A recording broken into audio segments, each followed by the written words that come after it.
तो भाई क्या लालू परिवार भी कोर्ट का दरवाजा खटखटा सकता है? ये भी एक बड़ा सवाल आपने जाते जाते खड़ा कर दिया है। अब ऐसे में धनंजय गिरी जी एक बात बताइए, भाई इन नतीजों का फर्क तो भाई एक्स सीएम तो दोनों ही है ना, लालू यादव भी हैं और राबड़ी देवी भी हैं। ये नतीजे बिहार चुनाव के आने के बाद मतलब वहां पर क्या फर्क पड़ रहा है कि अचानक से 20 साल बाद आपको याद आ गई कि भैया इनको जो है नया घर जो है वो अलॉट किया जाए? पूजा जी, जो अभी आपने एक सवाल पूछा कि दरवाजा, कोर्ट का दरवाजा खटखटा सकते हैं, ये दरवाजा जो उनका चेंज हो रहा है, ये कोर्ट का दरवाजा खटखटाने से ही हुआ है। जब उनको 5 देश रत्न मार्ग खाली करने की नौबत आई तो कोर्ट चले गए तेजस्वी जी। जब डिप्टी सीएम से हटे थे तो कोर्ट चले गए। कोर्ट ने कहा कि नहीं, आपको खाली करना पड़ेगा। तब वो डबल बेंच में चले गए। डबल बेंच में जस्टिस एपी शाही चीफ जस्टिस थे और जस्टिस रंजना मिश्रा ने कहा कि नहीं, किसी को परमानेंट नहीं मिल सकता है, ये किसी की खानदानी संपत्ति नहीं है। फिर उनको बिल्कुल हम भी एग्री है इस बात से, सत्ता परिवर्तन होता है तो यहाँ पर सरकारी जो निवास है, आवास है, वो बदलते हैं। लेकिन यहाँ पर क्या चेंज आपको दिखा बिहार चुनाव के नतीजों का? भाई विधान परिषद की सदस्य नेता प्रतिपक्ष है ना राबड़ी देवी, विधानसभा में तो नेता प्रतिपक्ष नहीं है ना। देखिए, ऐसा है कि जो मकान जिसको डिमार्केटेड है उसको मिलता है। अब ये उनके जो अभी स्ट्रेचर है उस हिसाब से उनको मकान मिला। मैं वही आपको बता रहा था कि पूर्व सीएम होने के नाते नीतीश कुमार सरकार में उनको ये अलॉट हुआ। अब बताइए आगे। अब पूर्व सीएम को नहीं मिल सकता है। ये जस्टिस रंजन गोगोई और जस्टिस आर भानुमति ने सुप्रीम कोर्ट में ये डिसीजन दिया कि पूर्व मुख्यमंत्रियों को बंगला देना न्याय संगत नहीं है, कानून सम्मत नहीं है, और ये प्रोविजन को ही खत्म कर दिया गया।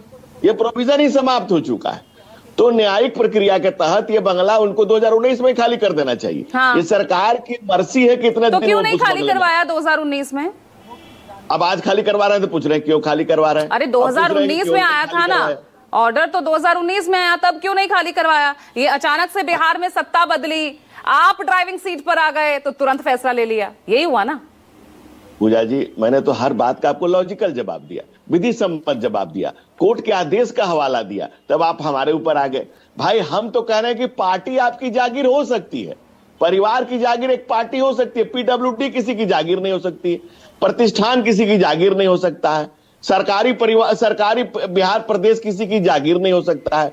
और इसको जो जागीर समझते हैं उनको अब जमीर को जिंदा रखना चाहिए कि भाई जब कोर्ट का फैसला आ गया, जब आप चुनाव हार गए, तो स्वाभाविक रूप से जिस तरह से अरुण जेटली जी ने 2019 में स्वास्थ्य कारणों से आचार्य कह रही हैं भैया कम से कम पद का सम्मान करते हुए ही ये फैसला ना लेते, पद का ही सम्मान कर लिया होता।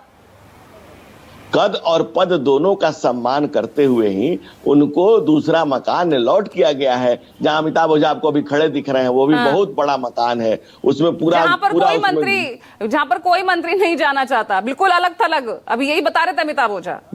नहीं, बिल्कुल हज भवन के बिल्कुल लगा हुआ है।